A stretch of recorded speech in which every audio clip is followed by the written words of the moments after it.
Good day, my name is Saigal Inderpal and I am a BEE Legal Advisor at the SEESA Durban office. Good day, my name is Seshni Chetty and I am also a BEE Legal Advisor at the Durban office. Our topic for discussion today is the Specialised Scorecard and the requirements thereof. So Seshni, let's get started. Please, can you tell us when is a Specialised Scorecard applicable? Sure, Sejal. Specialized scorecards are applicable where the actual organization does not have an ownership structure. So it will be entities that are state-owned or just have no shareholding or equity structure in the organization. So therefore, it will be like your public organizations, organs of states, higher education systems, anyone that doesn't have an ownership structure as such. Would other possible organizations be an NPO or an NGO? Yes, that's correct. They would qualify as well. Okay, just to clarify on this does not apply to entities that do not have Black ownership. The Specialized Scorecard applies to entities that do not have ownership at all. That's correct, Sejal. Please, can you tell us a bit more about the thresholds of a Specialized Scorecard? Sure. So with the thresholds, they work more or less the same as the codes of good practice. So basically, when we're looking at your turnovers that are below 10 million, you are regarded as an exempt micro enterprise and you qualify for an affidavit. Now, with the affidavit, basically, you qualify for a level 4 status of compliancy. But if you have Black beneficiaries, at least 51%, then you are enhanced to a level 2 status of compliancy. And where you have at least 75% Black beneficiaries, you enhance to a level 1 status of compliancy. So these would be automatic levels and you will receive a sworn affidavit.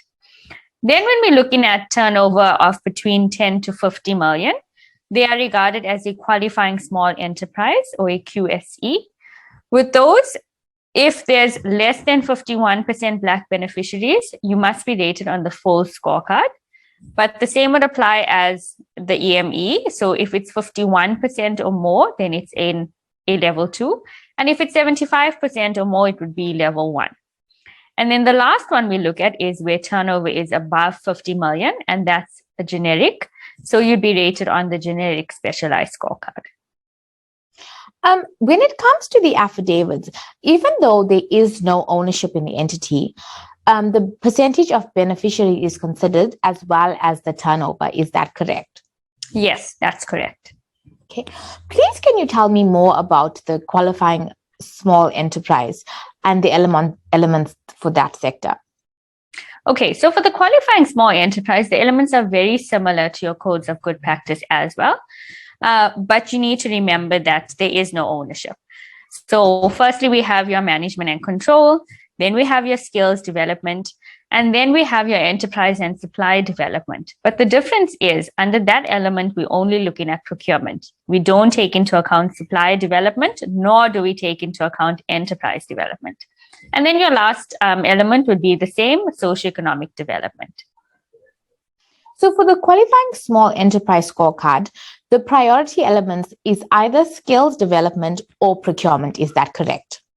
Yes. And the organization has to comply with at least one of the two priority elements in order to avoid discounting a level.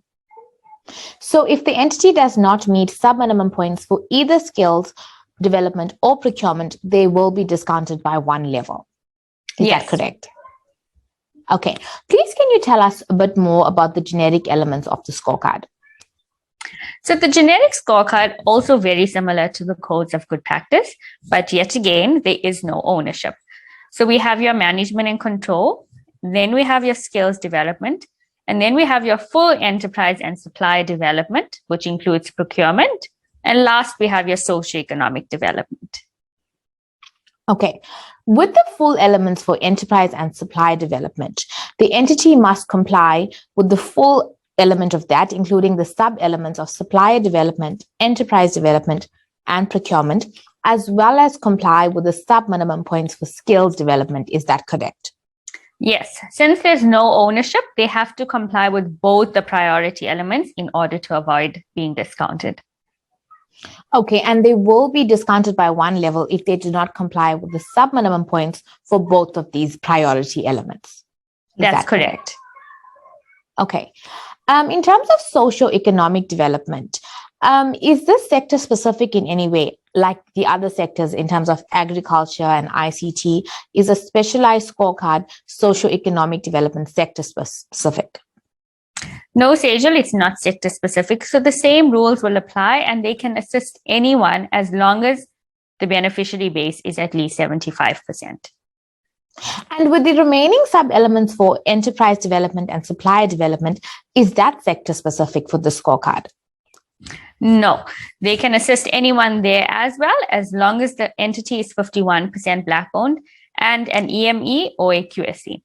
But one thing to keep in mind, Sejal, if you are a specialized scorecard or if you are a specialized entity, you cannot be used as a beneficiary for supplier or enterprise development, because remember, you don't meet the requirements of Black ownership. So that's just something to keep in mind. That is correct. That is all we have time for today. But for more information, please check out our SEESA website. Thank you.